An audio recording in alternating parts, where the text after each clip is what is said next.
Good morning, everybody. I'm Sam Albrecht. I am the Director of the Office of Regulatory Oversight. We're here for a Technical Advisory Committee meeting today, uh, primarily dealing with the implementation of Senate Bill 25-002 for factory-built structures and regional building codes. I am recording the meeting, and I'm going to share my screen, and we'll go through a couple of housekeeping items, and then we will jump into the rulemaking process for 002.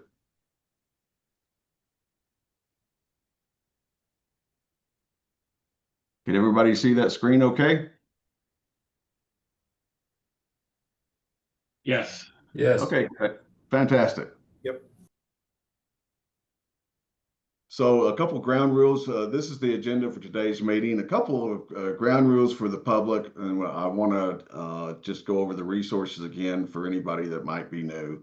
And then we'll jump into rulemaking 1 and 2. We'll talk about the content of those rules. We'll talk a little bit about the schedule that we have in front of us, and then we'll have some deep dive discussions into some of the details. And then we'll, of course, talk about next steps. Again, ground rules for the public. We do appreciate your participation in this. It is important that we get your feedback and input. We recommend typing your questions in the chat feature on Zoom here, or raising your hand, and we'll get to you as soon as we can. Of course, we're going to give priority to the Technical Advisory Committee meeting members, of which there are 19. And then I always like to put my email up here so that you know where to send written comments.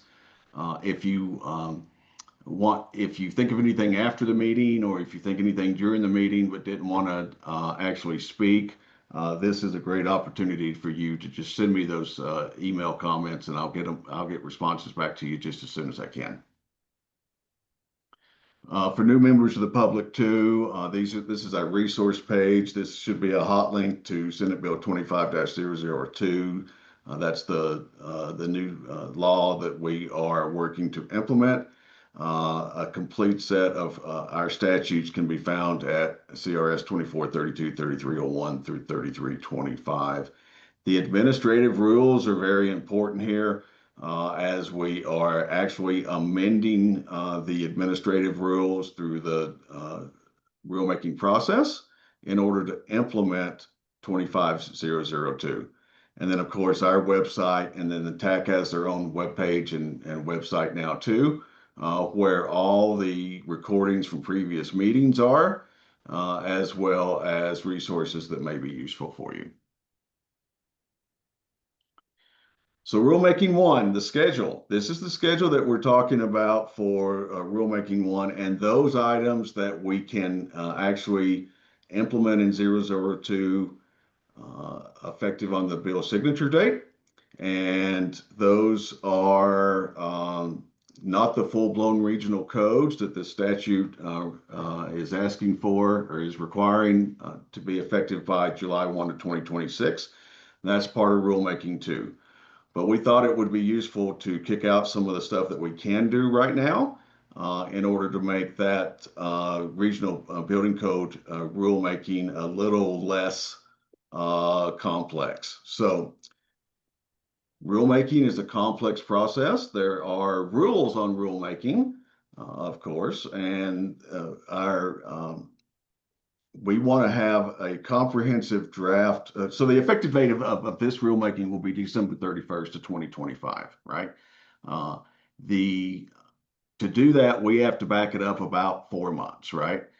So we need a comprehensive draft of the proposed rules sent to TAC and the interested parties on the 26th of August. That gives us one more meeting in early August to try to finalize those, and then the final copy sent out to everybody on the 26th. So then there's also a meeting on the 3rd of September for the TAC and interested parties to discuss and look at those final proposed rules. And that's important, that we want everybody's input at that point in time, because the next step is filing the notice of proposed rulemaking on the 30th of September. and that is published in the Colorado Online Register. And that goes out to everybody that's signed up for rulemaking notices in order that every agency has an option to take a look at it. Every stakeholder group has a chance to look at it. We want to have our rules as tight as possible before that final notice of rulemaking. That does not mean that it also puts in the notice for the public hearing date, right? So there will be a public hearing date for this rulemaking, like there always has been. And we're planning on that to be on the 4th of November in front of the State Housing Board. As you may recall, that State Housing Board is our approval authority for implementing and adopting. Let me back up. They listen to public testimony. They take a look at the proposed rules. They look at any written comments that were provided in the time frame that was in the notice, and then after that, they will adopt or amend and adopt the final rules, which then go back out into the Colorado Register and to the Attorney General's office for legal review. And then the final posting is on the 10th of December in the Colorado Register. And that will have that effective date of 12/30 or 12/31 where those permanent rules go into effect. Any questions on the rulemaking schedule? I just wanted to share that with you to kind of give you the timeline. We're pushing hard to get this first set of rules done. I just wanted to show everybody the process and that we have to go through before the public hearing and presentation to the State Housing Board. Feel free to put any questions in the chat or raise your hand if you have any questions on that. Now, I added a couple of slides to this deck to give everybody a basis on two things that are important as we talk about rulemaking and the structures that we're doing, and especially as we're looking at some of the installer requirements going forward. I want everybody to be clear on the definition of the rulemaking that we're having. And in statute, we have a definition for factory-built structures, right? So factory-built structure means any factory-built non-residential structure, a factory-built residential structure, and a factory-built tiny home as defined by the state. So those are further defined throughout statute, but those are the items that they're dealing with, and these are the rules that, these are the structure types that our rules will be taking into consideration. With that, and I'm not going to read these in detail. They came out in the slide deck that we sent out Monday morning. If you have any questions on them, please let me know. But it's important to note that a factory-built non-residential structure is anything that is built in one location and moved to another location. It can also be and it's for non-residential use, and it's either permanent or temporary. Those are the key parts of that. And it could be not the entire structure, but a structure that is substantially made, fabricated, formed, or assembled. Okay, so that is the factory-built non-residential structure.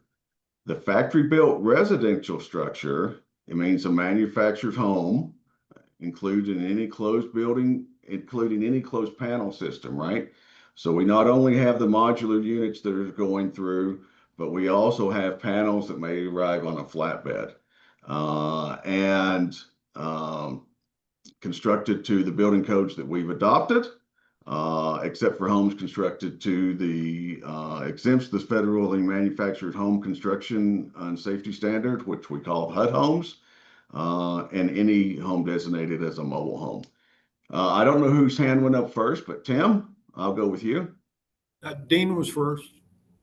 Okay, Dean, go ahead. Thanks, Tim. So I understand that these are already in statute, but There's some words here that have persistently caused some confusion, not just in the public, but also within the industry. When we use the term manufactured home, it has a very specific meaning in practice, but as it's used here, it's referencing, my understanding is that it's referencing all homes that happen to be built off-site. And so I don't know if there's an avenue to try and clean some of that language up to get alignment with how the buying public and the actual industry function. But it leads to other missed or misunderstandings. And most recently, Sam, as you're familiar with, like even the inspections process of like, wait, are we inspecting manufactured homes? Are we inspecting modular homes or both? Because the acronym for the actual inspection program has the word manufacture in it, and it implies something different in practice than it does perhaps how state statute intends it to read. Dean, that's a really good point, and I don't disagree with you that there's some confusion out there in the industry, and we can certainly take a look at future statute changes that might help clarify that. And I made a note that we could circle back around and take a look at that, but it probably won't be as a part of this rulemaking because we can't change statute during rulemaking. Yeah, let me address that, Dean. We've had this question since, I'm guessing, before even I started 8 years ago. None of us were present when the statute was originally written. Unfortunately for Colorado, it was written, the definition for the term manufactured home includes everything you just said, right? Which of course, nationally is really something that's specific to the HUD code manufactured home. Right. But it's something we've been living with for some time, and it's not just in the statute. The term is used throughout the CRS, the Colorado Revised Statutes. So it would be a pretty comprehensive endeavor to identify all parts of state statute that reference manufactured home. We've also identified other terms that are out there. So it would really be a bigger project and a bigger bill effort to do that. It's something we identified a long time ago, but just hasn't gotten traction. As you can imagine, it's not something, it's complicated to walk people through, and not something that a legislator would just gravitate towards as one of their bills. They only get a handful of bills each, right? But if we find the opportunity, it's something we've put a pin on for years now. If we find a good opportunity to do so, we will. We did have, and Tony knows this, there's another group, and Sam, of course, knows this as well. There is a potential to address titles for manufactured homes. And through that effort, which is, I think, been shelved for now, but if that gets resurrected, there's an opportunity there to address the definition issue we've all identified throughout the CRS. But it's just a matter of timing and the right vehicle for it. To Sam's point, unfortunately, a rulemaking hearing cannot address statutory terms identified in statute. Well, statutory terms identified in statute. But thank you for flagging that, Dean. Thank you, Mo. You know, and Dean, the follow on to that is that there's confusion also in the industry on tiny homes, right? What's a tiny home? What's a state certified tiny home? What's an RV? So we do struggle with some of that terminology that's out there in the industry. Tim, you had some points? Yeah, another question just in relation to the definitions. Where would a multifamily project under the IBC, there's quite a few different occupancy types that deal with, you know, R2s or I1s, whatever the numbers are. Do those fall into a different definition because they're not non-residential, but they're classified residential, or is there another definition that's not been shown that takes care of that? Thanks. Great question. Donnie, do you have a quick answer on that one? Yeah, just real quick, Tim, if you look at this definition 32 or 330220, it's C. It includes multifamily structures in that manufactured home category. But I guess the confusion really when you talk about how the state looks at multifamily structures versus the building code. The building code has different R occupancies, which are residential multifamily. But per our definition, multifamily is it's a dwelling unit that's used in the multifamily purpose, not like a hotel or motel that's a sleeping unit. So it has to have a dwelling unit within it. So apartments, condos, live work units, anything that has a dwelling unit that's being used for multifamily use is considered a manufactured home. Yep. Okay, thank you. And one of the things that's come up, these extended stay hotels, I've got one on my desk right now, where it's considered an R2 because it is a non-transient. So just not sure how that comes into play. At least that's how the IBC reads non-transient, which is, where you rent the room out from, or the dwelling units or dwellings, whatever you want to call them. So I just want to make sure, not to go into the weeds here, if there's how that is dealt with through the state if you had an extended stay. But I don't want to spend a lot of time on that just right now. Thanks. Thanks, Tim. So yeah, the transient apartments, transient hotels are something that is a unique product that's straddling a couple of lines, and we can certainly take another look at those and clarify and policies and procedures on how we're going to do that. But basically, Donnie's answer's spot on, is that a manufactured home can be IRC or IBC, depending on the type of the structure. Megan Yonkey's joined us. Welcome, Megan. So I did have this definition also too. Dean was jumping ahead, I think, on the slide deck to talk about manufactured homes. So just to be clear, we consider that any pre-constructed building unit or closed panel systems that do the following.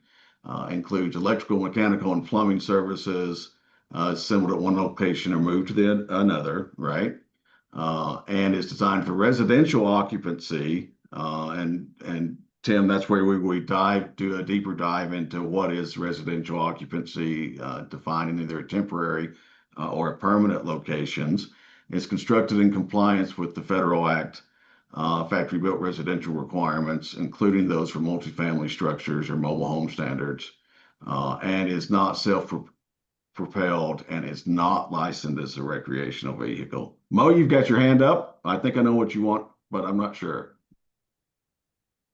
Well, now I'm curious. Would you like you to guess what I would like? I thought you might want to introduce Megan. Boom, you nailed it. That's exactly right. Since Megan joined us, for all those Megan, she was instrumental with this bill, and she, in her prior role, working for the governor's office. As of yesterday, I'm pleased to announce that Megan is now on Team DOLA with the Division of Housing. She's actually replacing my old position that I vacated when I transitioned to become the Deputy Executive Director of DOLA. Previously, I was a Deputy Division Director for Division of Housing. So Megan has joined us yesterday. We're really happy to have her on board. We, of course, are very familiar with her great work and are looking forward to working with her further in her new role as the Deputy Division of Housing over, of course, SAM's programs, Office of Regulatory Oversight, as well as our Office of Housing Finance Sustainability. Just think about the grants and loans programs that we have for affordable housing construction, et cetera. And then last but not least, our Office of Housing Recovery, which was a newer office that was created in response to the COVID pandemic, which oversees emergency rental assistance and currently as well emergency mortgage assistance. So she's going to have a massive portfolio. So she's got a lot to cover, but will of course be very much engaged in this particular implementation process as well. Megan, would you like to say a few things? Would love to. Thank Thank you, Mo. Thank you, Sam. And I apologize for not being on camera. I'm having some weird tech issues right now. So great to see your faces, and you'll see mine here hopefully soon. very excited about the work that this team is doing. I will tell you that it took some learning from all the stakeholders to get to the point that you all have known for quite some time, that these regional building codes and the associated regulatory changes were necessary for the industry to move forward. And I think we finally got people there that this is a major way to reduce housing costs in the state of Colorado. And so I think we're all excited about the role of this team. I will just say that as you're talking about this, you know, our intent is to be inclusive, not just the people who are on the TAC, but across, you know, the entirety of Colorado. So keep your eyes open, your ears open, and we want this to be a really successful process. Thank you, Megan. Yeah, and I will echo Mo and Megan. I'm very happy that she's here, and we're looking forward to working with her. Let me go back to the slide deck.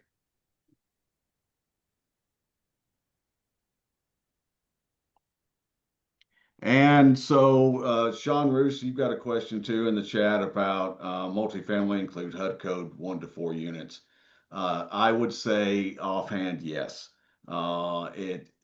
We have not yet seen any.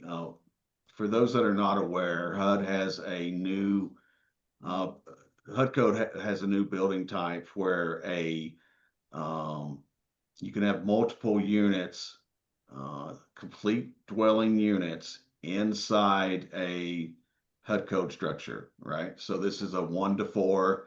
It could be a double wide or a triple wide, where you've got 4 separate entrances, 4 separate complete dwellings.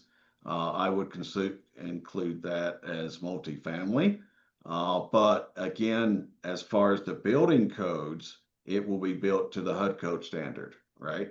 And it will come as far as installation, it will come with its own installation handbook that has to be followed by the installers. Did that answer your question, Sean, or did you want to talk a little bit more about those multifamily units? No, just the only reason I ask is it's a newer thing, and when you guys were going through the code references on multifamily, you didn't mention the HUD, so I just thought I'd throw it out there. Thank you. We'll take a look at that. All right, and then any other discussion on the definitions before we start diving into the discussion aspect? Dean? Sorry to belabor the glossary terms, but sort of bigger picture question, just for clarity for everyone, because the division of housing is covering all of offsite construction. That actually includes a Dutch Brothers offsite constructed coffee stand or other commercial type things. So that there is a moniker there that also misleads people thinking, oh, this is housing, when it's not actually. There's a large area of commercial product under the non-residential factory definition that I think, you know, again, if there's a way to clean some of that up, because to the newcomer or anybody not in this tech, you know, group that hasn't gotten into these weeds, it could really send people down wrong paths if they don't understand that this is actually the group that's also covering all the non-residential commercial offsite construction as well. Yep, Dean, you're exactly right. And, you know, factory built does include the non-residential structures. So we are, when we're dealing with these regional building codes and 002 implementation, we are talking about both residential and non-residential and tiny homes. I think there is a definition, and I apologize, I don't think I pulled the definition out of rules or statute for non-residential, but I can certainly provide that if anybody's interested. But yes, there is a huge commercial aspect, everything from those Dutch Brother coffee stands to oil and gas field, equipment shelters, and office trailers, all that kind of stuff, right? Office trailers, and a lot of school classrooms trailers, right? Yeah, I just provided in the chat. It's a pretty broad definition that we cover. Yeah. Is there any plan to change the division of housing to the division of offsite construction or something? Better alignment? No, I don't think so. No, because this is a small piece of what the Division of Housing does. Most of what the Division of Housing does is related to housing specifically. Yeah. All right. Good discussion, everybody. So let's talk a little bit about the content for Rule Making 1. So what we had previously talked about in the TAC meeting was, in the previous TAC meeting, was to immediately try to modify those installer rules to allow for multiple registered installers under one license. That's something the industry's asked for a while, and that's something that we can do immediately. We also talked a little bit about some other laws that impact us and how we might take a look at those early. One of those is the single exits in certain multifamily structures.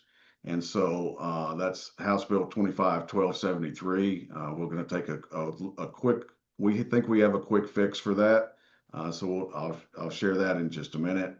And then the accessibility question. And there was some really good discussion on accessibility, and I'll dive into that in just a minute. And then the Wildland Urban Interface Code that went into effect July 1 of 2025. And so we had talked briefly about adopting Chapter 4 of the structure hardening and the map to be in compliance with that. We think we can do this in this rulemaking. So let's dive. This is the heavy part of this rulemaking, and that's to modify the installer rules to allow business and companies to have more than one installer.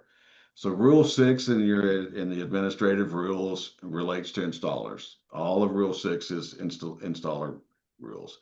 And then we, of course, have definitions back in 3302 that define installation and installers. And we have 3315 covers the installers of registration fees, educational requirements, and rules, right?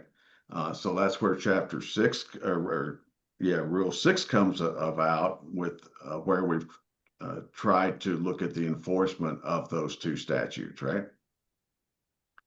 The other installer issue that we wanted to cover, and that is something that the staff is recommending, is that we clarify that a registered or certified installer cannot perform installations if their insurance, financial surety, or registration is expired.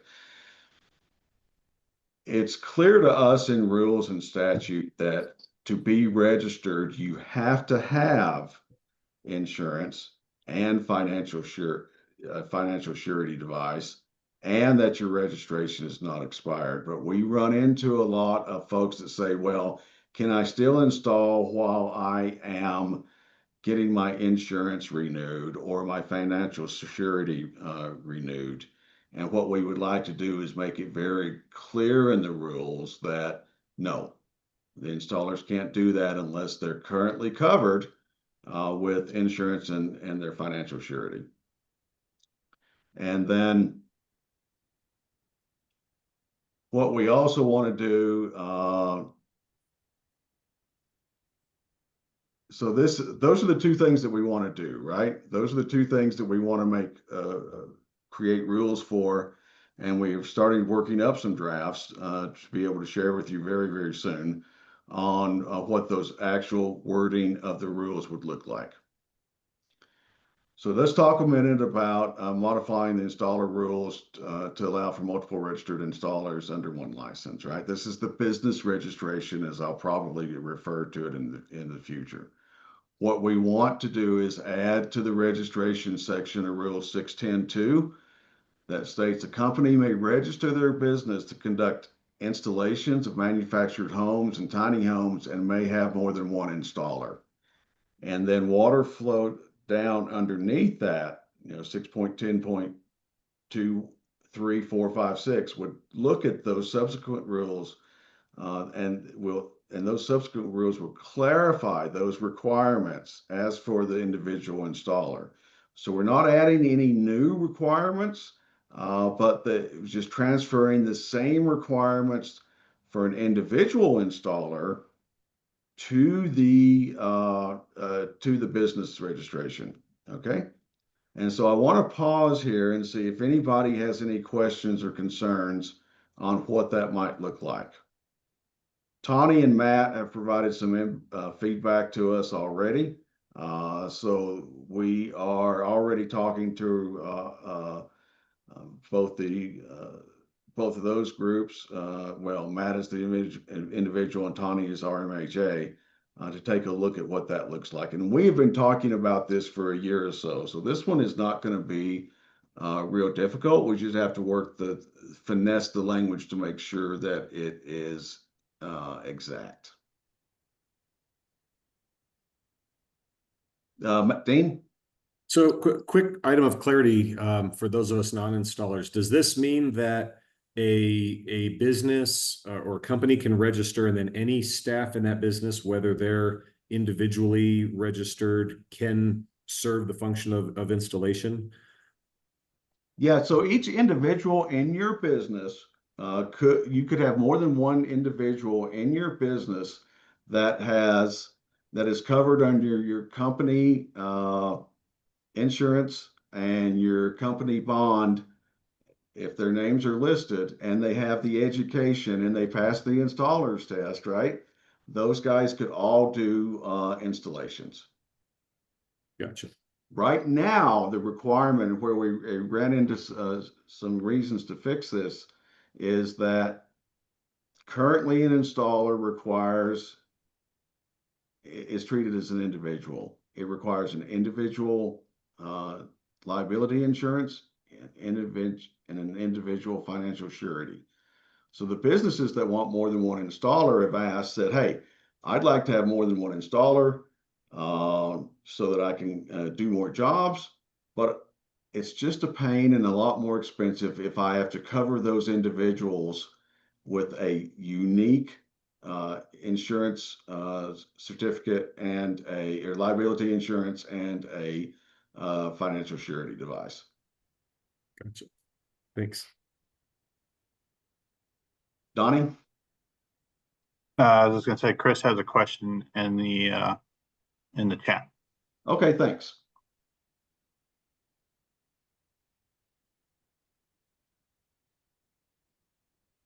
So Chris, your question is, can an individual have a credential with more than one company? How is an individual's credential transferred from one company to another company? So that's a really good question. We are going to look at the responsible party. I think the responsible party for the installation needs to be very clearly identified for the installer when we are looking at an individual installation. It seems to me if the individual's credential wants to transfer from one company to another, I think we have talked about that as if the business registration, the entity there would say, hey, this guy's no longer an installer. We would not allow him to install any new units under that business registration. That individual would probably not have to take the test and do any of that, but it could be transferred to a new company where once that we have proof of insurance liability and a financial surety. I wasn't looking at the screen. Mo, you want to go first? Yeah, I don't know if Donnie's hand is left over from last time, or Donnie, did you want to add something to this? Yeah, I raised my hand back up, but you can go ahead. No, you go ahead. It was up first. Yeah, I just wanted to say that I think, from my understanding is that because of the current statutes writing, the individual has to register and have their own insurance and bond coverage. Now, with the new requirement under 002, this would allow them to register sharing the same bond and insurance coverage of the company. So the only thing is that different is the business registration, but each individual still has to show the skill and knowledge to do those installations. So if to answer Chris's question is that if they wanted to use or work for multiple companies, as Sam was saying, they would just need to show that they're covered under that company's insurance, because we already have proof that or their insurance and their bond, because we already have proof that they have the skill and knowledge. It would be easy I I guess, assignment to that other account. It might have to be a separate account just to keep installations from one company separate from another company using the same name.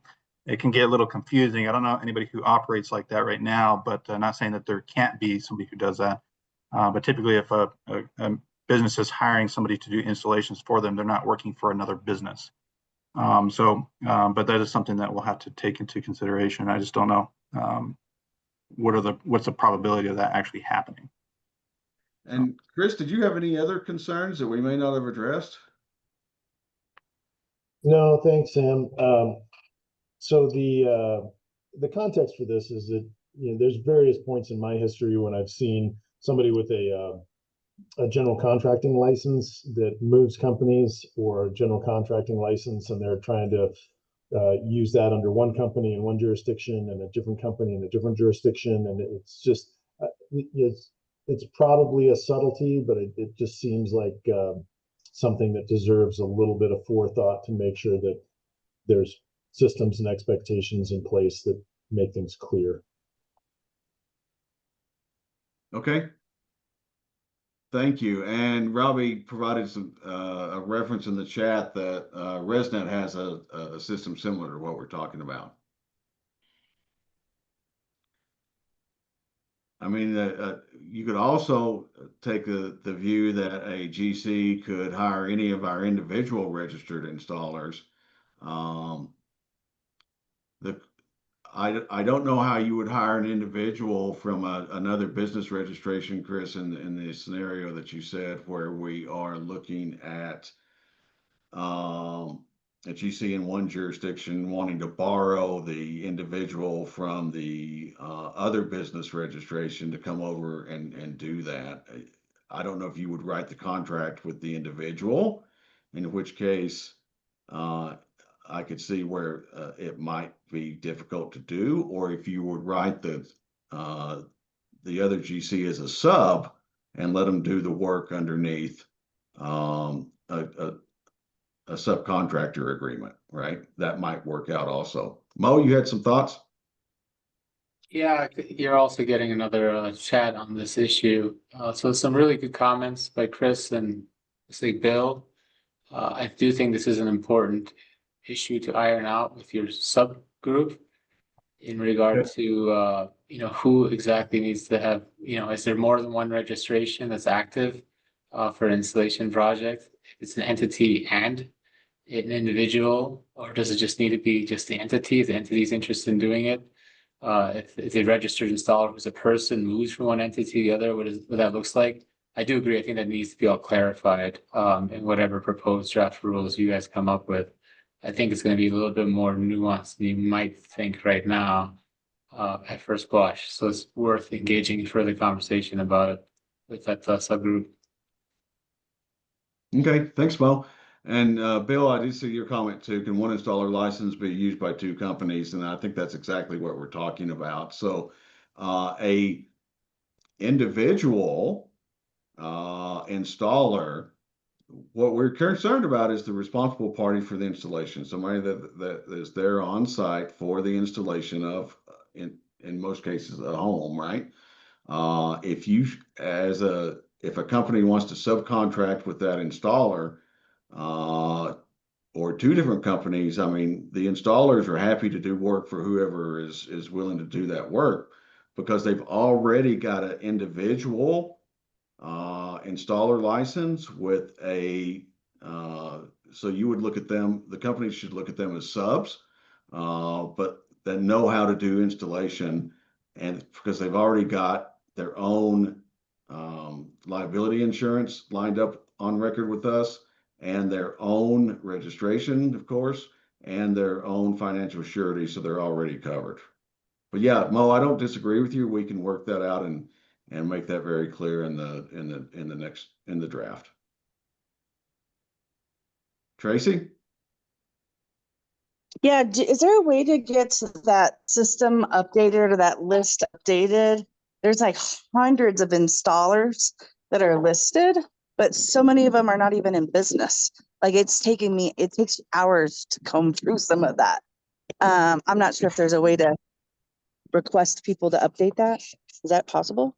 So our current system shows inactive and active. So if they're active, they're currently registered with us and they can still do business. If they've gone out of business or are no longer doing installations, we don't know that until their installation expires, unless they notify us, right? Okay, Uh, so you guys remove the ones that have expired registrations. Yeah, we mark them as inactive, and I'll put a link in where you can go and look up manufacturers, installers, registered sellers, participating jurisdictions. But that Yep, system, I've seen it. Oh, yep. thank So if you. you go to installers, it should say, just like it does for factory built manufacturers and factory built non-residential uh, manufacturers, it should show when you sort uh, active and inactive. So the active ones, their registration is current. The inactive ones, you know, there still may be historical websites or business directories or whatever that has people listed, and so we're not sure where their people are getting these names. We wanted to let them know that if they do a double check on our website, it shows their registration status very clearly. They're either active, which means they can do installations, or they're inactive, which means they've lapsed, they're out of business, they've disappeared off the face of the earth, or you know, some other situation. Does that make sense, Tracy?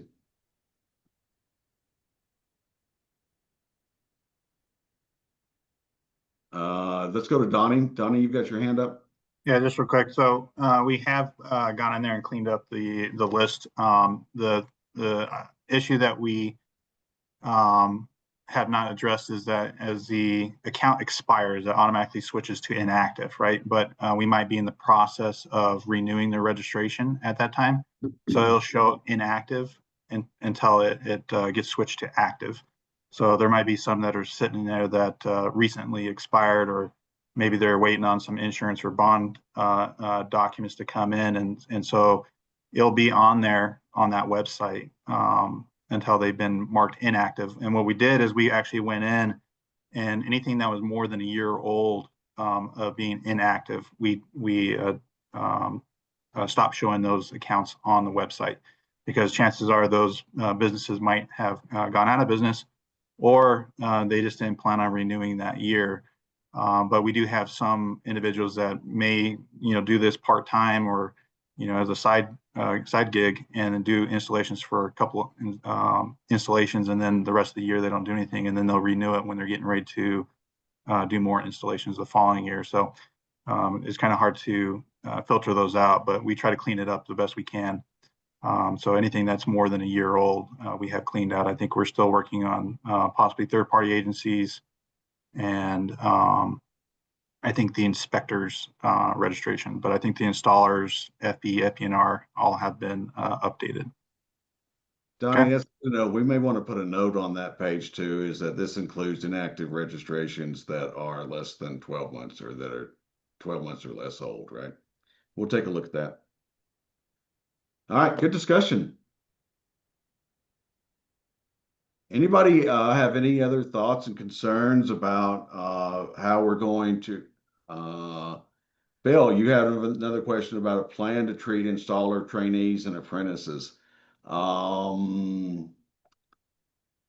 know that there has been a lot of discussion on that.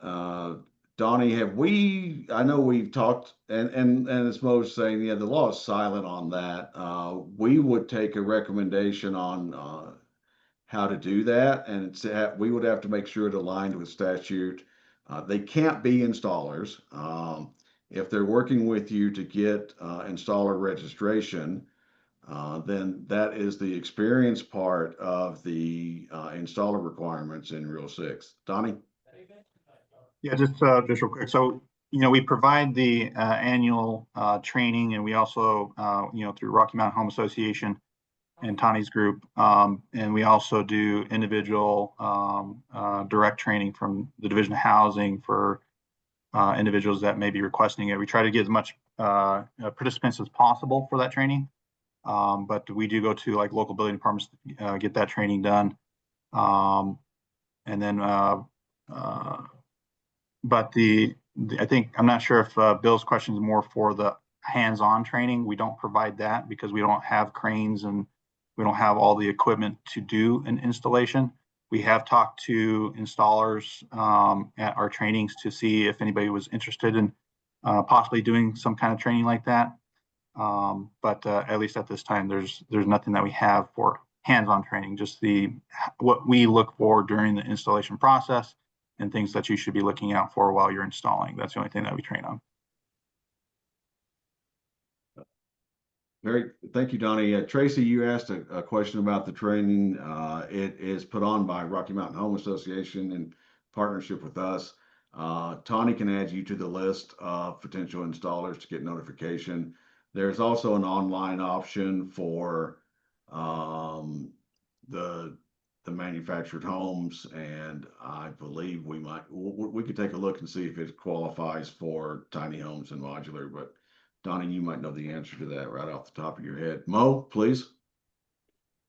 Yeah, in response to Bill's question, there's nothing specific in statute about requirements for installer trainees or apprentices.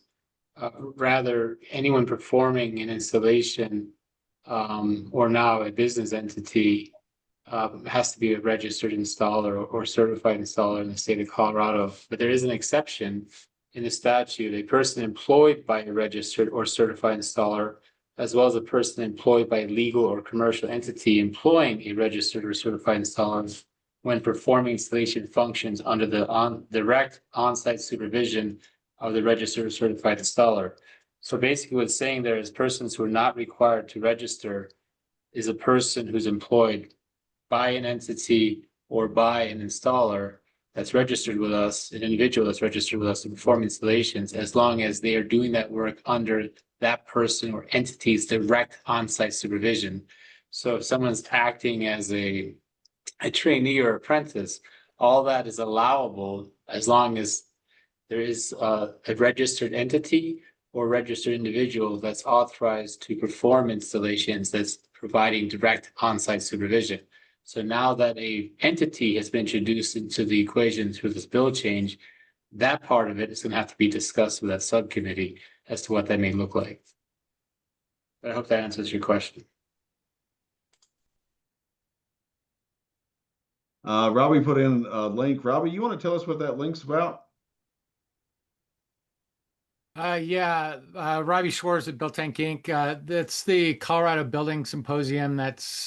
We did one in Denver in January, and we were asked to bring it to the mountains, and people were talking about education possibilities, and there are CEUs available for code officials and builders and architects and whatnot. We're not talking specifically about modular homes. More building science related issues. Okay, thank you. Maybe in the next one we'll talk about modular. And I think there is an opportunity, but it doesn't sound like this is specific to installation of modulars, tiny homes, and No. manufactured homes. Okay, great, thank you. Anybody looking for CE? There's a link.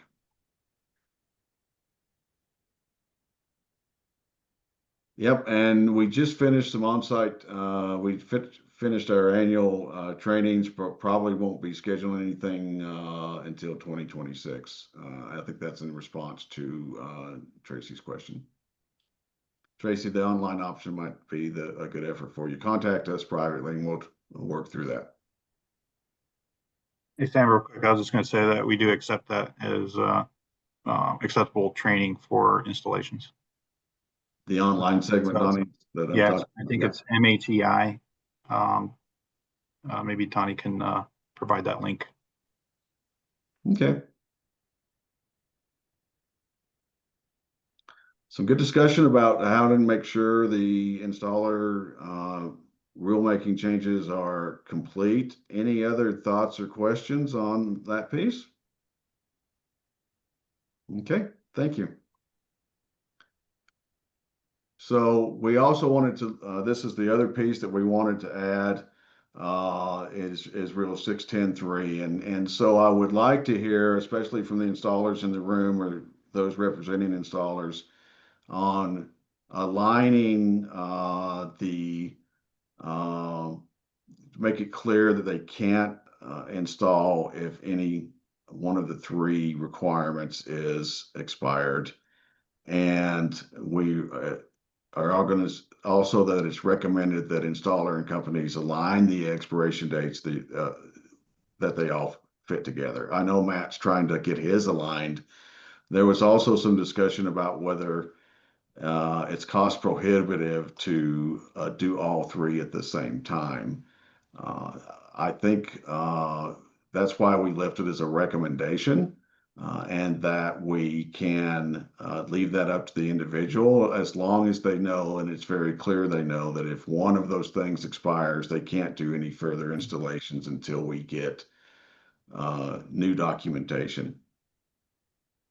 Tim?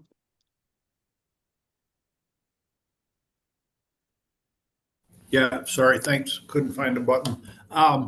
Is your system set up to like on a permit basis for an installation of a unit wherever it goes?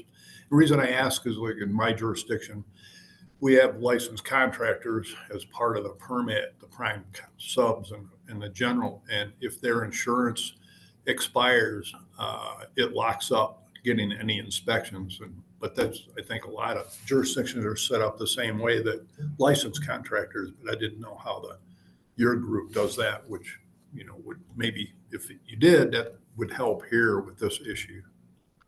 That's a good question, Tim. And I know that the installers have to apply for an installation authorization, right? So that is the same as a permit, right, to go and do that installation. If say a liability insurance policy expires during that installation authorization, I don't know if it flags us that it is can no longer be done. Work has to be stopped, right? It's something we can take a look in and try to figure out how Salesforce handles that. Donnie? So Salesforce keeps record of any installation that occurs in the state of Colorado. That installation has to be reported to us. One of the things that helps us out is that in order to do work in jurisdictions, at least jurisdictions with the building departments, a permit needs to be pulled prior to any work. So that's kind of a secondary, I guess, gate that's in there in place to help with that, because if the locals are not issuing a permit until they get get their stuff in place for a permit, then there shouldn't be any installation going on anyway. So typically they'll submit the installation authorization request to us. We'll issue them a installation record number, and then give them that paper or the digital copy of the installation authorization. Individuals who are certified create their own installation authorization, so they can, once they get ready to do installation, they just create the installation asset and put it on their record, create that record. And then individuals who do not pay for our inspections at the Division of Housing and choose to hire a third-party inspection agency or an independent installation inspector, that installation inspector is the one that creates that installation authorization. So there are places or there are steps in place to get record of the installations. In most cases, they're using a third-party agency or it's a certified installer, at least in volume. I'm not saying that everybody uses a third-party agency, but there are occasions where we do get installers who request inspections through us, but we maintain those records as well. And for the other folks online, the other thing our system does is it does send out 30 and 60-day notices of when each individual piece is going to expire. So the installers have plenty of time to get that done. But Tim, your question dove down into, does it cross-check with current installation authorizations? And we'll have to take a look at that. What we don't want to do is have jobs stop in the middle.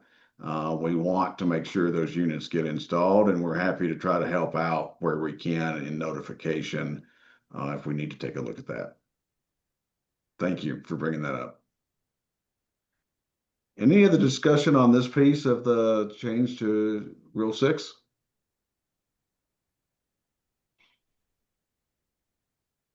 All right. So with that, we're now going to jump over to the other pieces of rulemaking 1, right? If you think of anything else on rulemaking, please shoot us emails and we'll jump on it real quick. So also in rulemaking 1 is that single exits in certain multifamily structures that was passed by HB 25-1273. There's about 2 pages of criteria in that bill that has to be met to allow single stair exit. And I've got single exit here. It should be single stair exit if compliant with conditions of the bill, right? This is a multi-story, multifamily structures that are in very narrow, confined spaces, right?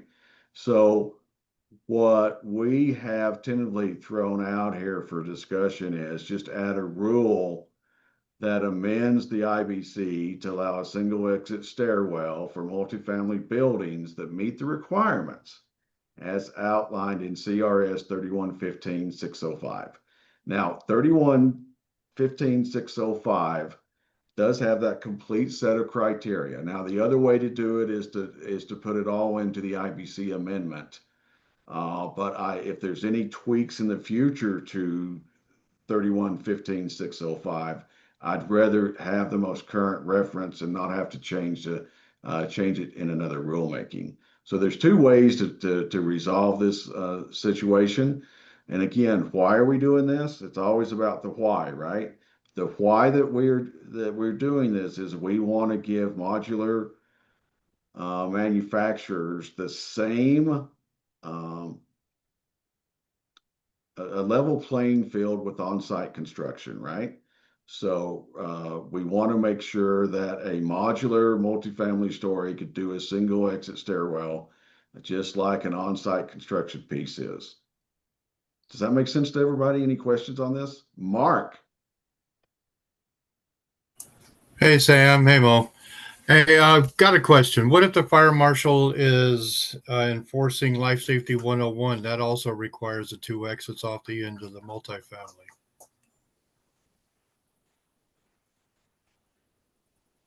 Say that again, Mark. I'm not sure I understood that reference.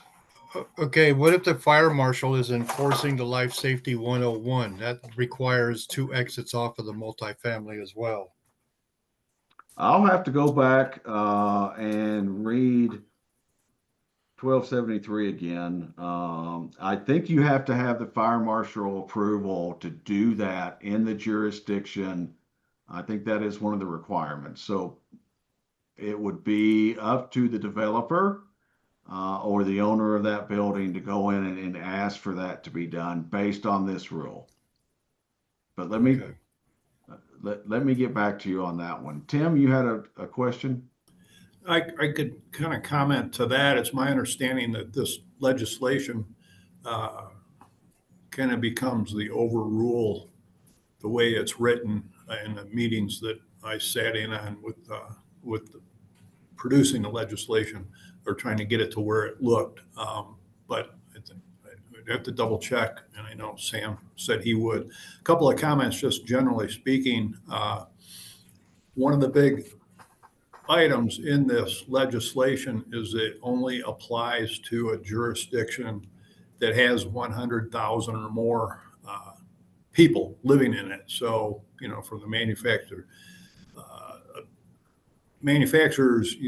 it's going to all be site dependent or jurisdiction dependent on whether you need to do that. And then another item I want to bring up is, I know we're not going to the 2027 IBC yet because it hasn't been produced or published. It will be soon.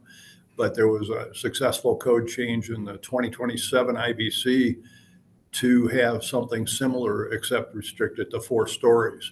So when that comes around, this will supersede that. What our group with the Colorado chapter was somewhat successful is getting a lot of the requirements into this legislation to align with the requirements in the 2027 IBC new section for single exits. But the difference is going to be the 5-story by legislation versus the 4-story in the IBC. I know we got a ways to go with the state to get to the 27, I just want to throw both of those out. Thanks. Correct. Thanks, Tim. I appreciate that background. Dean? Yeah, my understanding, and certainly bears getting clarification on it. So maybe I'm asking as much as I'm telling, but Tim had mentioned that the state statute for over 100 for cities over 100,000 people, it basically overrides any local building code that might be contrary to this. But the only way they got it passed was not to override the local fire department. So it does have that open-ended piece there where the state doesn't override the local jurisdiction in terms of fire protection. So it does create a little bit of confusion in terms of process. But the seminar that I sat in, Sam, on when this was approved, and Tim may even have more insight in this, but I think they got to a point where they said, well, let's get what we can get approved, and this will probably be an evolving piece of legislation that upgrades over time. So my thoughts on that are, you said there's a couple of ways that we can approach this. Whichever one aligns with that future evolution that they have in mind is probably going to be best for the Division of Housing. Right, that makes sense. Yeah, I didn't realize the 27 ICC made that change either, so that we need to factor that in. Mark, you've got your hand up for next. Yeah, just the second part of the question. Is this for exterior stairwells or interior stairwells? My understanding is the exterior. Okay, only exteriors? Okay. Thanks, Sam. Tim, is that right or wrong? It's my understanding the way it's written, it's for an interior stair tower. We have already a lot of multifamily projects. I've got 2 large ones going on where it's got a single stair that meets the criteria, the 75-foot rule, but anyway, for travel distance, but it's only up to 3 stories. And so this has expanded that, but it's required to have that stair wider to allow fire access, 48 inches, something like that, and more fire rating. So it's designed to be an interior stair with open on one side. One thing I forgot to add when I was explaining some of the conditions on, now that some people brought up like issues with the local fire districts, is not only does it require, it can only be used in a jurisdiction, required in a jurisdiction that has 100,000 or more people, but also has an accredited fire district, fire department, and not all fire departments throughout the state are accredited. I'm not going to be able to answer the question for what accredited means, but I do know that North Metro Fire District, who provides our fire services, just recently became accredited, and they've been a fire district for many, many years. So I'm not sure how that comes into play too. So, if you have over 100,000 people, but you don't have accredited fire department, I don't believe this bill complies. So it's a little bit confusing once this gets in, but I think the best way, I'd vote for just what you're proposing to do the change, the way you're proposing with the rule. Thanks. Tim, thanks. I do remember after reading that bill, there was travel distance, and I wasn't sure if it was travel distance to an exterior stairwell or an interior stairwell. I'll have to go back and take a look at that. And you're right with the districts, accredited fire districts, because what you don't want to do is try to put this into a fire district that does not have a hook and ladder truck that can actually reach 5 stories, right? You got to be able to get the ladder to the top of the building, and that might be part of that accreditation piece, right? So I think there is some give and take on how the local jurisdictions, but it is over 100,000. I remember that number too, are allowed to implement this. Yeah, really exactly right about the ladder truck things. Yeah. And the stair itself can be interior, exterior. Otherwise, it allows for one egress stair is how it reads. Okay, thank you. Any other discussion on this one? All right, well, we've we've topped our first hour, so I want to roll through some of these, but I think the next one has had previous discussion, and that is on accessibility. And luckily, we've got Mo Miskell, our expert on accessibility, with us, and previous work done on 9.5. So as we did our debrief on the meeting, we talked about the accessibility requirements in 1030, and we talked about the 9-5 stuff. So Mo was part of a group that was looking at some changes to bring 9.5 up to speed. That did not gather weight in the legislative session that it was being addressed at. So we're trying to take a look at what 9.5 does. But one of the key points here is that we cannot change 9.5 without legislative action, and somebody's got to make a push for that. So we also need, in addition to that, and parallel to that effort, we're taking a look at 1030 to determine how we implement 1030 for more than just residential structures. Mo, you want to give a little update? Yeah, I'd also like to correct something for the record. I am by no means an expert in accessibility requirements. Well, I was building you up, you know. Yeah, You're more of an expert than me. How's that? I guess you want me to fall really hard, I guess, then. Thank you for that. I was part of this group, as was Mark Lindsay, and of course Greg Argery, our engineer plan reviewer on staff, as well as a lot of other people. Tom Meyer being the one that actually led that work, and it was 4 years ago. It's amazing to think about all that work and effort that went into it, and it did not culminate in a bill. We have a potential opportunity as a department to run a bill this year. So we have put the ask in to clean up 9.5 based on the recommendations from this committee from 4 years ago. So hopefully, we're hoping that will get approved and we can see something next session to get that cleanup done. And we'll keep you guys updated as we learn more on that. Thank you, Mo. So as we look at 1030, the current IBCs currently referenced ANSI 117.1. And my thought was that if we're using the current IBC for accessibility, whether it's in the 21 code, the 24 code, or the 27 code, that we might be just want to do a simple call out in the IBC amendment to say that we are using the most current version of ANSI 117.1. And that it will automatically update if ANSI 117.1 changes or something along those lines, right? We know there is a draft to update, draft available for comment of ANSI 117.1, a 2023 version, and we talked a little bit about that last time on whether it would go into the 24 code set or the 27 code set. 24 has already been adopted, so I don't know if they would kick that back and adopt that new ANSI code, or if we have to wait to the 27 code. Not something we have to address urgently because we are compliant, but only because we are one code set behind the 24.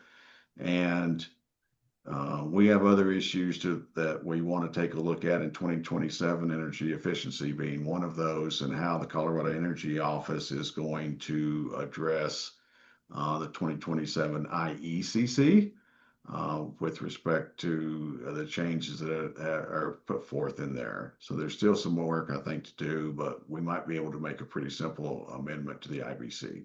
Any thoughts or discussions on that? Dean, I probably need to call and drill down a little bit more into your concerns. They were very valid concerns last meeting, and want to make sure we get all those captured. I appreciate that, Sam. Chris has a comment in the chat. Chris, it's my understanding that ANSI 117.1 has not been changed since, I'm looking at Tim. What was the date of that last change? Well, it's currently Was it- 17, and then the 22, I'm getting my numbers right. The 22 is supposed to be completed through the ANSI process by the time the IBC goes to final action hearings a year from now, which that means that would be in the 2027. I think I got all those numbers right. Okay, So thank the you. 21 and 24 are under the 17 version. So the 24. So the ANSI, Chris, the answer to that is the 2017 ANSI, year 2017, ANSI 117.1 is the most current, and that is one that is being referenced in every set of codes, 18, 21, 24. I guess the risk, the way I see it, is that if the latest iCode hasn't been adopted, but there's language in that says use the most current version of ANSI 117.1, you could be in a disconnected state where the adopted code is referencing an older 117.1, but I'm not sure I'm going to use the words right. The rule or the regulation is saying use the current one, and maybe that'll only be a 6-month window where there's a problem, but it doesn't seem necessary to say that we have to use the current 117.1 because whatever adopted series of iCodes is in place references a specific 117.1. Tim? Yeah, so the answer to that question is in the back, in the chapter that says standards, it specifically calls out that addition. So it'll say any of the standards, NFPA, whatever that might be, it will, in this case, the 2018, 21, 24, soon to be 27, will reference the A117.1 dash, in this case, the 17 for all those additions. And then there's a code change that'll happen in 24 to update any of those standards to whatever the current versions are that the committees review and approve. So yeah, and that's where we might see a change if the new ANSI, if ANSI gets through with their review and adopts a new one. So like I said, I think we're pretty well covered right now. We'll take another look at that too. Any other questions or discussion? Wildland urban interface. Okay, so this is one that is still in a state of flux, minor flux. They're allowing local jurisdictions to make changes if approved by the Wildfire Resiliency Code Board to modify their wildfire risk map. And so when we heard that, we reached out to the folks there and said, what's that process look like? When is it going to be implemented? And will it be integrated into the master map, or will it be a list of appendices? Here's the statewide map except for Broomfield, right? Or except for Elbert County. And which makes it a little more complicated if we're looking at regional building codes, if there's no longer a statewide map and we have a map with 10 additional supplements to it, right? That we've got to look at when we're doing our plan reviews.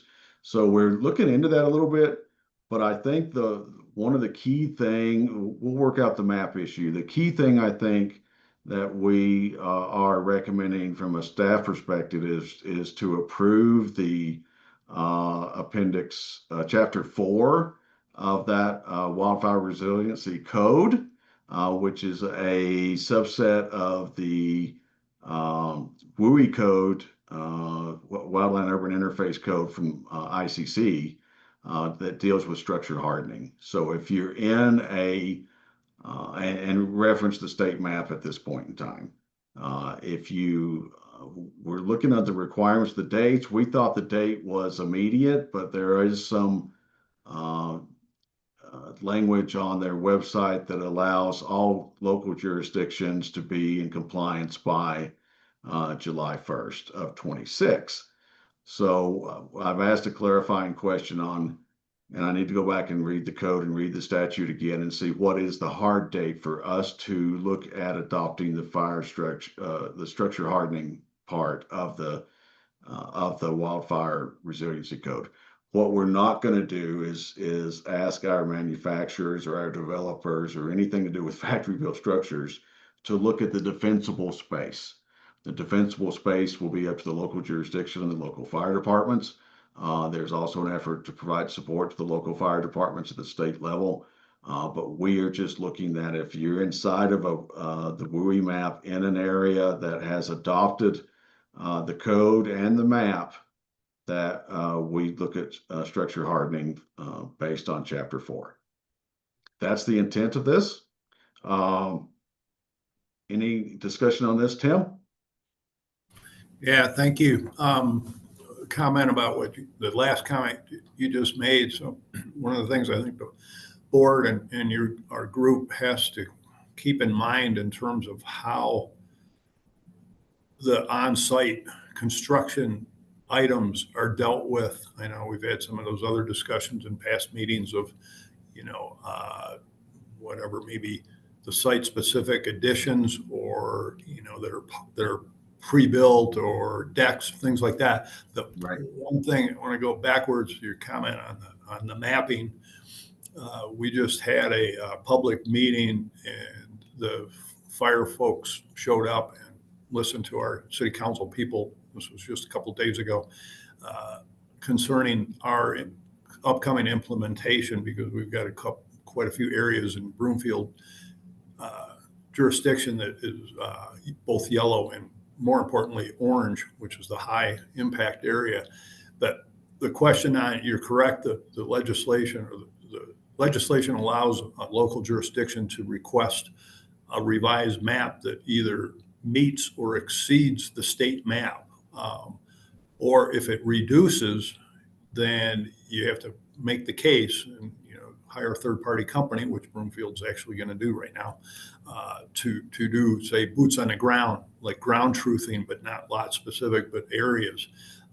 And the state explained in our public meeting that their map will not be modified to include locally the approved individual maps, and they're not going to keep a register of approved maps that they go through and approve. So they don't have the staff, they don't have the ability to do all of that. So keeping that in mind from a manufacturer's standpoint, the whole concept of where this whole process is going, what we're doing this time around, regional building codes out the window with the fire WUI code. And it's going to be a challenge for your group and the manufacturers, no doubt, because you're going to have to go in just like you've been doing for a long time, is what's the snow load, what's the wind load, what's the WUI code, where's the map. So I just wanted to throw that out there because I'm in the middle of that whole process right now with my jurisdiction. Tim, thank you for that ray of sunshine and hope. Tawny? I appreciate Tim sharing his experience so far and his input. So I'm just curious, is this something that has to be included right now, or do we have some time to see how other jurisdictions are adopting the requirements and really, see if, it just seems like a lot for our industry to take on, especially because in many jurisdictions, we are overbuilding due to the increased energy efficiency requirements compared to a lot of local jurisdictions that don't need to adopt the 2021 codes until much later. So I just ask that if there's any way to delay some of these requirements for our industry, that we would appreciate it. And you're talking in respect to the WUI as far as delaying that implementation date? Yes. I Okay. mean, obviously, if whatever the latest date possible is would be the preference, especially if other jurisdictions are still trying to figure it out. So it's one of the things that we've got to bounce off, and that's why I kind of danced around the subject of what the real implementation date is. I got to go back and look at statute and say if it says state agencies will adopt by this date and local jurisdictions have triggers on when they have to do it, and then try to see what our process looks like. Most of the legislation I've seen triggers the locals to adopt something based on their next code cycle update, but some of that is being pushed now to be more immediate. Tim, you've got a response for Tawny? I do. That's a great concern. Not a great concern, but a valid concern. I'll put it that way, Tawny. And quite a few of our local citizens posed that question to Carolyn with the state, with our city manager and city council. And that only way to change those effective dates would be through additional legislation through the state.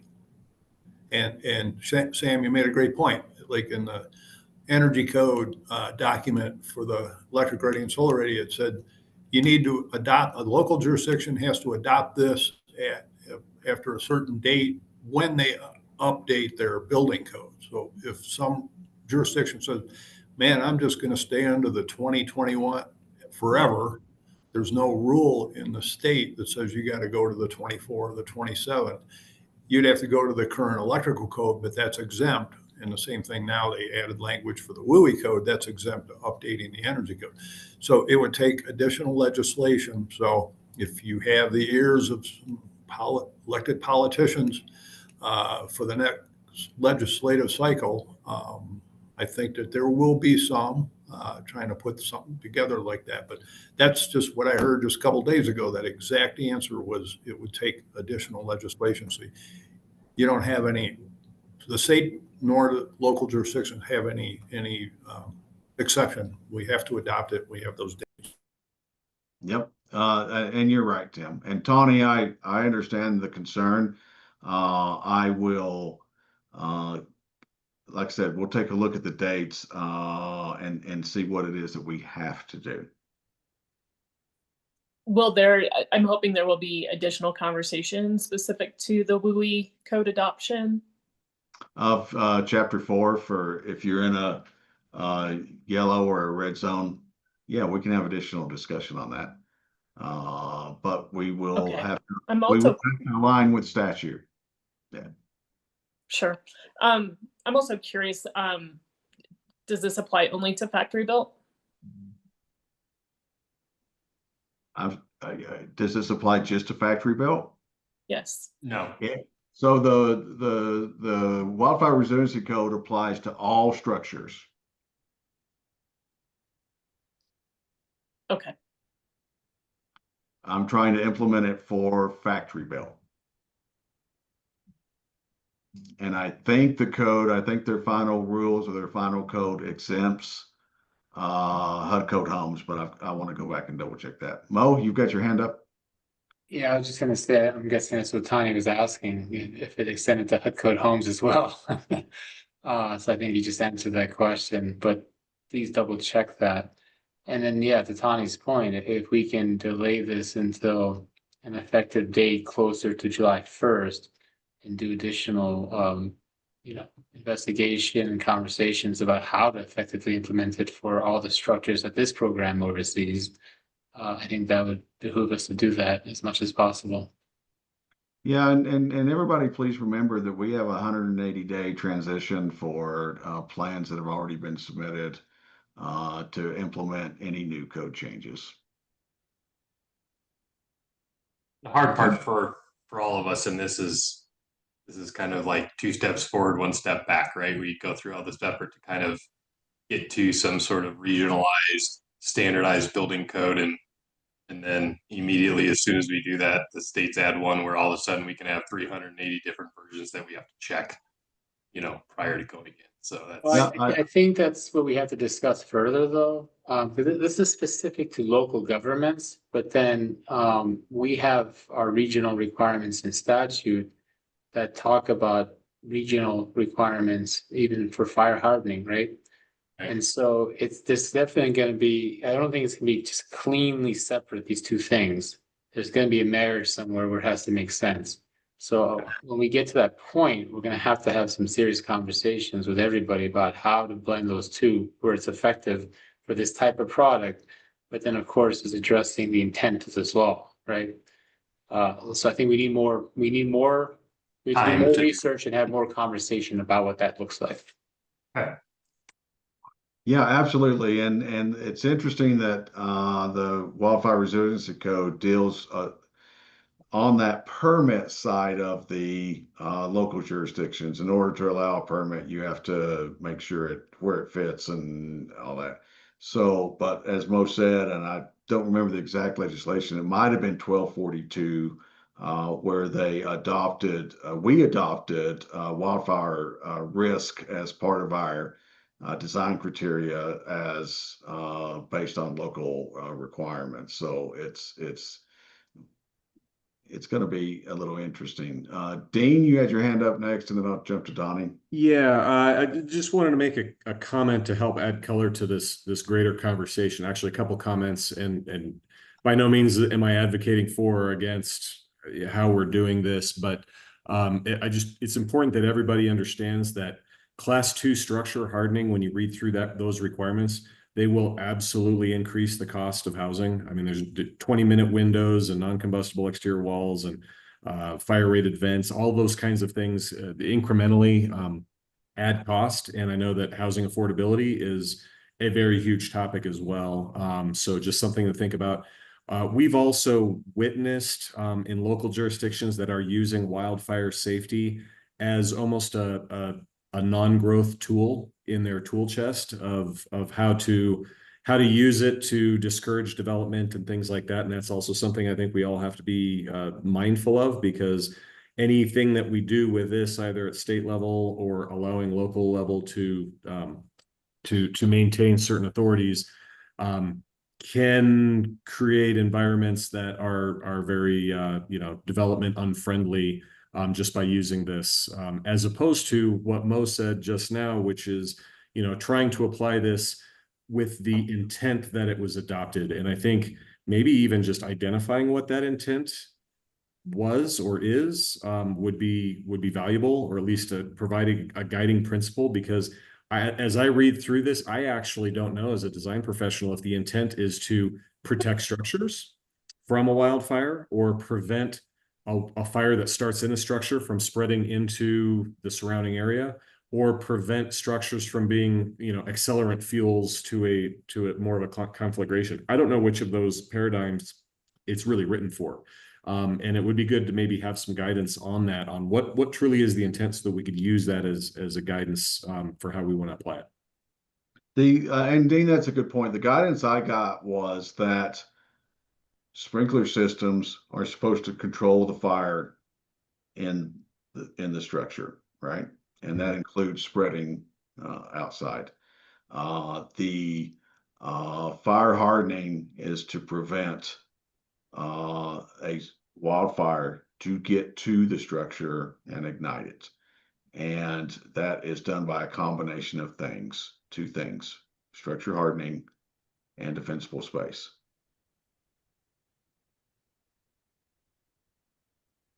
Donnie, you've got your hand up. Yeah, just real quick. So for this WUI adoption, I think the idea was that because of the regional building codes creating these zones, this WUI code is a state minimum requirement that locals must comply with for their design for the wall and urban interface.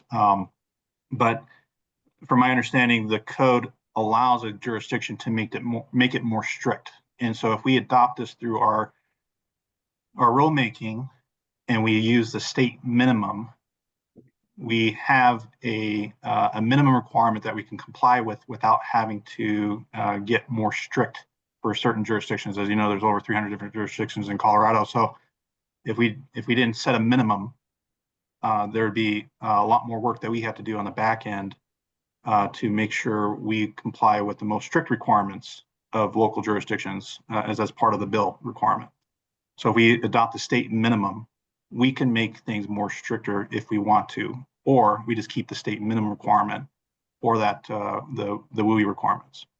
And it'll be consistent across the board. If you're in, let's say, zones 1 or 3 or whatever, how we create that, and that zone has a red zone or orange zone or whatever the zones may be, it already complies with that jurisdiction without having to comply with that jurisdiction's more stricter requirements.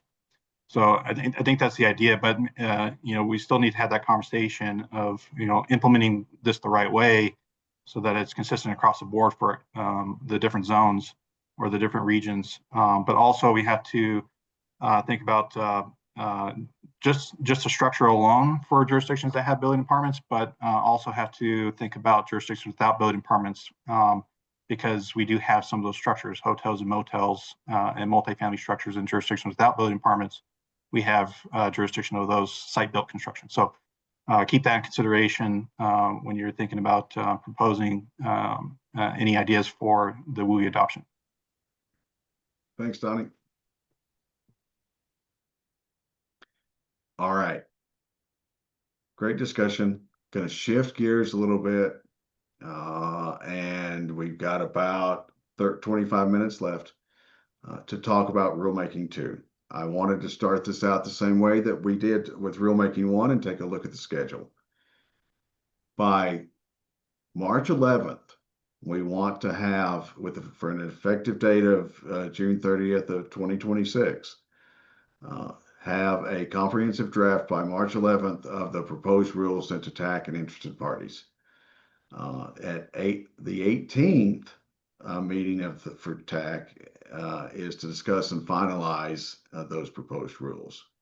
And then I will file with the Secretary of State on the 31st of March that will go out in the Colorado online register for public comment and to set the public hearing date and provide opportunities for folks to submit written testimony to that rulemaking in lieu of showing up in person.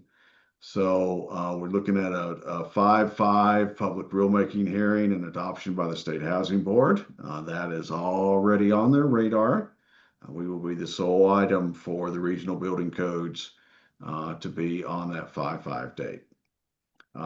There's a little typo there, but we will file those adopted rules after a legal review. And so if the State Housing Board approves them, and again, we'll take public testimony, written comment, the State Housing Board will review those that public testimony and adopt, amend, and adopt, and then we will then send that off to the AG's office for legal review.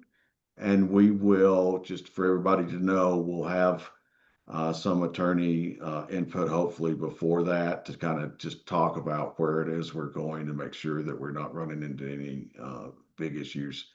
And then it gets republished in the Colorado Register as with an implementation date, right? And that is, I'll follow, the adopted rules will be published again then on 6/10. And with 6/30 permanent rules in effect. Does that make sense to everybody? Does that make everybody sweat a little bit that we've got to have those rules completely done and ready by March 11th? It doesn't me. I think we can do it. We want to then shift to just kind of an open discussion again on any of these topics, but I'd like to go in order on this slide because we have set the stage to this point that we can now really start, as you understand the rulemaking process, you understand the TAC and how it works, and you understand some of the challenges that we've got, even with something like wildfire mitigation, on if there's any concerns or thoughts on what the regions and the local design criteria might look like. Now's the time that we'd like to hear from you as we move forward. I will also say that we are going to have a project manager very soon on this, and that we are in the process of getting a consultant out to actually guide us through the standards, the building codes for the state of Colorado, and see what makes sense with regional codes. I don't want to wait on that, though. I would like to hear from you guys if you've had any thoughts on what those regional codes might look like, so that we can have that consultants hit the ground running.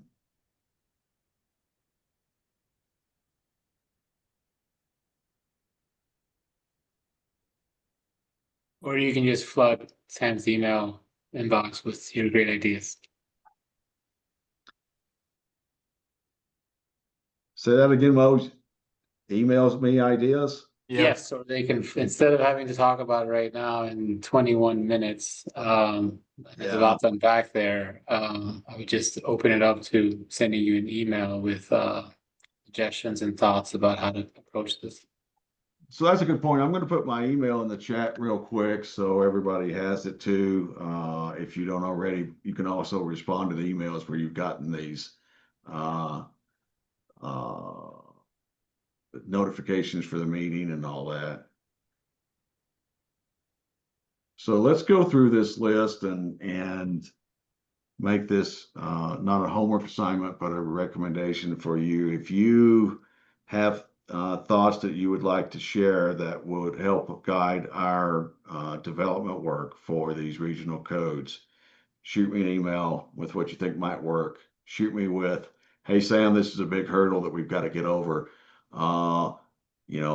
Maybe it can be aligned geographically, maybe it can be aligned by design criteria. I'd love to hear from manufacturers too that say, here's my break points in pricing. If I'm doing a 50-pound snow load to a 70-pound snow load to a 100-pound snow load, where are those price points in the construction of these units for any of the design criteria? Dean just brought up the cost effect of fire hardening for class 2 structures. And so that's the type of thing that we want to hear in that.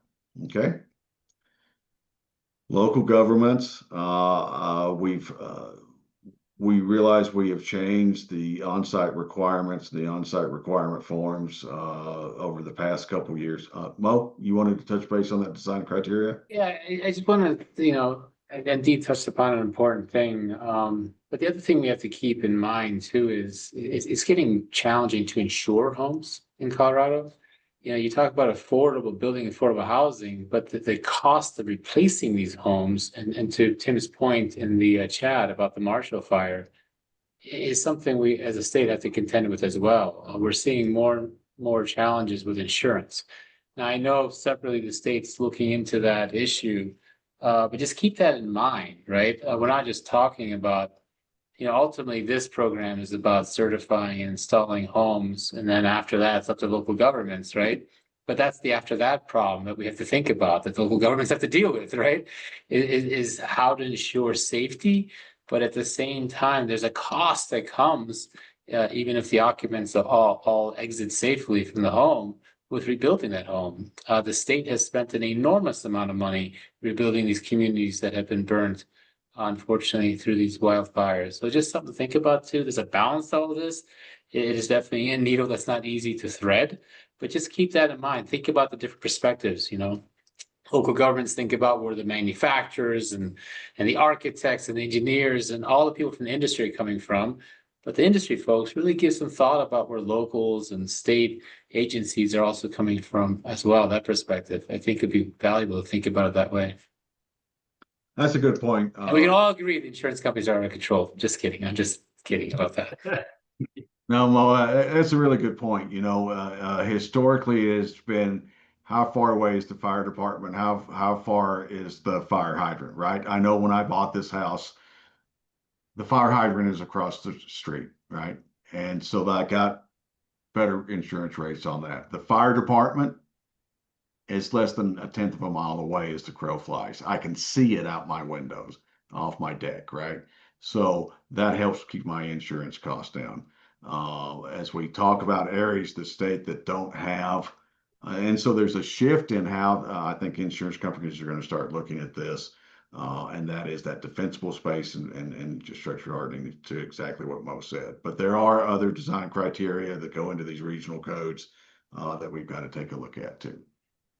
Good point. So on local government inspections, that's another one where I was saying that we've changed the on-site construction form a little bit. We've got more capability in 002 to look at the roles and responsibilities of local government inspections to help us out in this mass endeavor to go to factory built structures and what might work.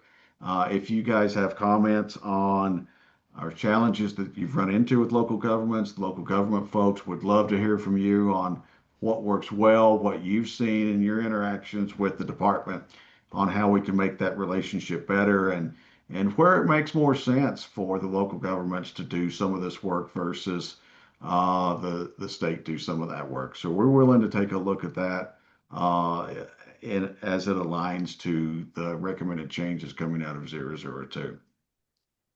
The third bullet is that third-party plan approval for manufacturers. That's one that we want to take a look at too. We want to make sure that we are, and again, why? Why? We want to be the best state for factory built structures in the country, and whatever we need to do that, we will do. Without risking public safety, right?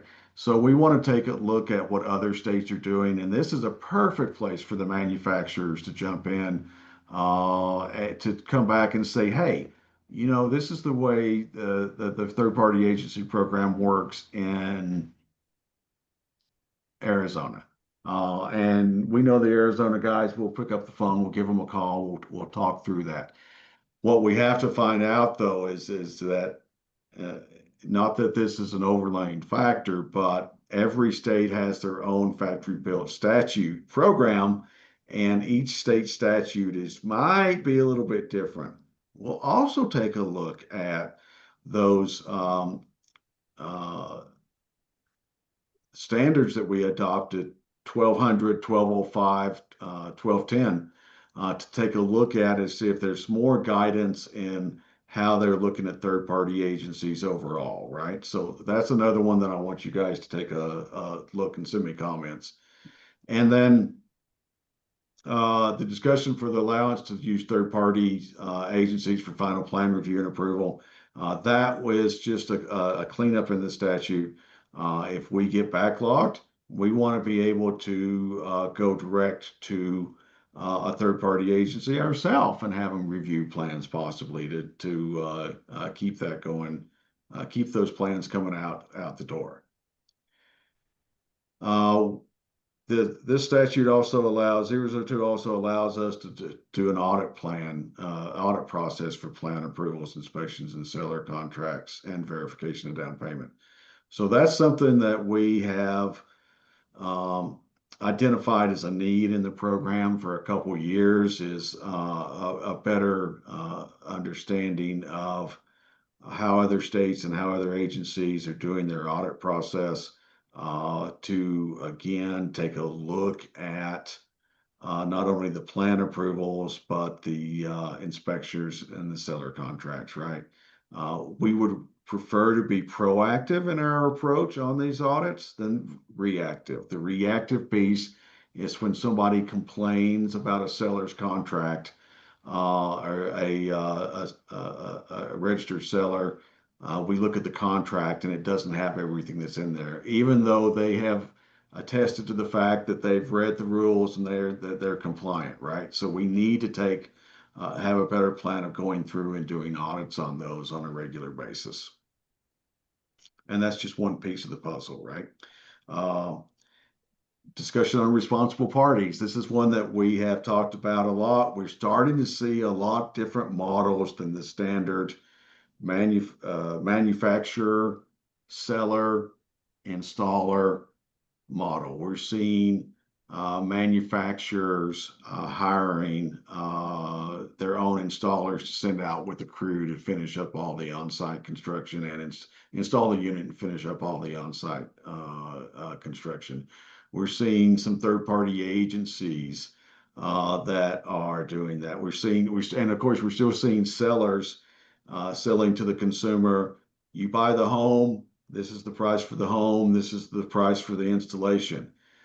Is that responsible party now the registered seller because they have contracted out a installer to do that installation, right?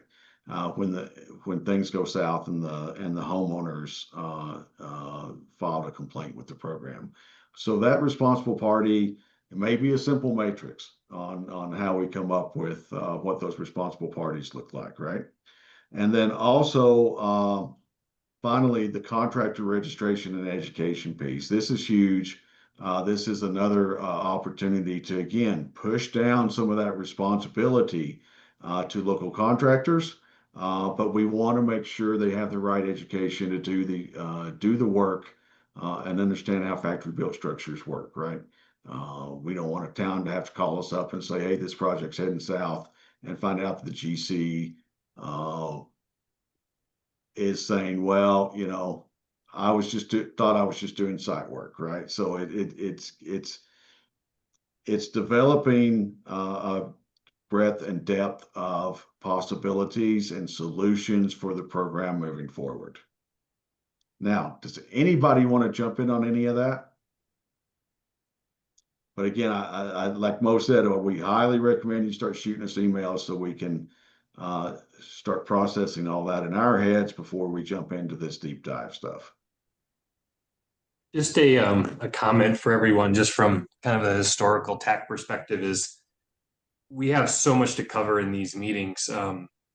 This particular grouping of meetings is more than most, you know, as far as the list of things that we have to tackle.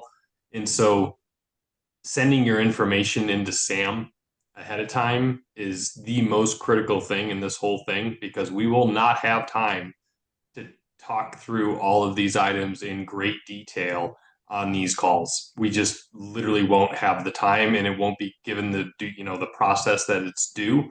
And so, you know, kind of everybody has a specific, you know, role on this committee, and that is to be an expert in kind of certain areas. That's your calling, to get your thoughts about what's written and what Sam and them are proposing in your red lines and all of that into them, you know, before the meetings happen, so we can just quickly summarize and move through the items. Good point, Nate. Thank you very much. We have to look at efficiency in this in order to get this job done. We've got a big job to do. I want to jump down to the Nate. We'll take a look at the remote access and water supply there. I'm assuming that there is some accommodations. You do A, X, or Y, but I'm not real familiar with that WUI code in Chapter 4. But again, as far as the structure, as what we're looking at, it's just the Chapter 4. But it may, if the distance from the water supply drives the structure type, like Dean was saying, structure class 1, class 2, class whatever, right? That might be something that we dive into a little bit. Thank you for making that note. All right, we're 9 minutes away, and this is kind of the last slide. So I want to, we will at the next meeting review the draft those rules for rulemaking 1. We'll get those out to you in advance, so you can be sending in comments to me, and we'll get that to you as quickly as we can. And then we'll continue this discussion on rulemaking 2 on all these other topics, and then we'll start summarizing any comments that you guys can send in to me. I will also send a note out to all the TAC members that are not here to please provide written comments on any of these discussion items prior to the next meeting. Sam, are we going to cover fire, sprinkler, plan review and inspection processes during this rulemaking session, or is that one kind of get kicked? Getting kicked. Okay, cool. Yes. We got enough to do. It's completely fine. Tim? In terms of going through the rulemaking process, I don't think we did this in the past on the TAC meetings, but are we going to be doing votes by the board for each individual rule change and need to get like a majority? We did that quite successfully through our energy code board that was facilitated by Lotus. So I don't know if that was also where the path we're going down. So Tim, that's a good question. There's no written policies or procedures that require a majority vote going forward with the proposed rule. In the past, as you know, Tim, and the other TAC members know, is that we have got to a place of consensus. Occasionally, we have in the testimony of the State Housing Board, we have talked about we're assuming alignment, but every now and then there is some special consideration. And I particularly remember some of the tiny home stuff as we were going through that we could not give tiny home community everything they wanted. But we got to a point where they could still produce units and be that. I'm hoping we can do the same thing with these regional codes.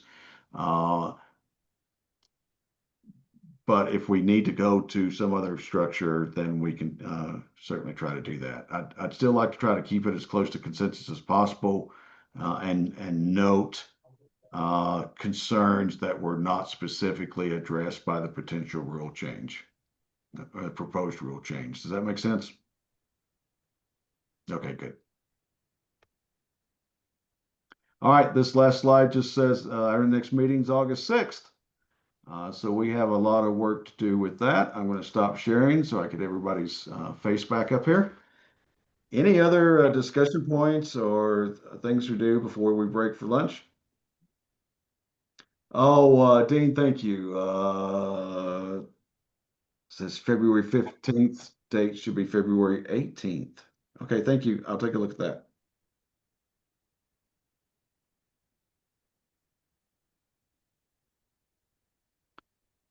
All right, well, thank you all very much. I am going then to, if there's no other thoughts, comments, suggestions, go ahead and end this meeting and stop the recording and give everybody back just 5 minutes. Hey, Sam, I did have one more thing to add there. Okay, go ahead.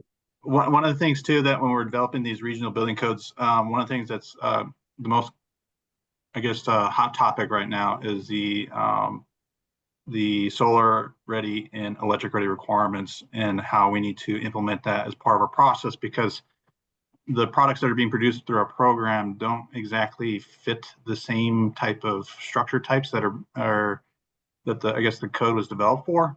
We have a lot of structures that are in the middle of a field, that there's no designated parking spaces. There might not be large enough for solar panels on the roof, things like that. So think about that as well when we starting the phase 2. Make a list of structures that you know of that are being developed that it doesn't really make the most sense for these types of structures to have that, have those requirements, so that we can propose changes or get acceptance for exemptions through our program for those types of structures. Okay. Yeah, I think that's a good point, Donnie. I want to reemphasize a couple things with what you just said. One is we're trying to keep a real tight rulemaking 1, right? So that we can start focusing on rulemaking 2. But we have come across as implementation of solar ready and energy ready code is the relocatable structures piece of it, right? And that is everything from business offices, relocatable business offices to relocatable school classrooms, those type of things. There are some, I think that we can approach the Colorado Energy Office about potential changes to that. But let's start gathering that list of things where you have had any impact implementing solar ready or energy ready, and we'll have a talk with the Colorado Energy Office. Thank you. All right, I am stopping share.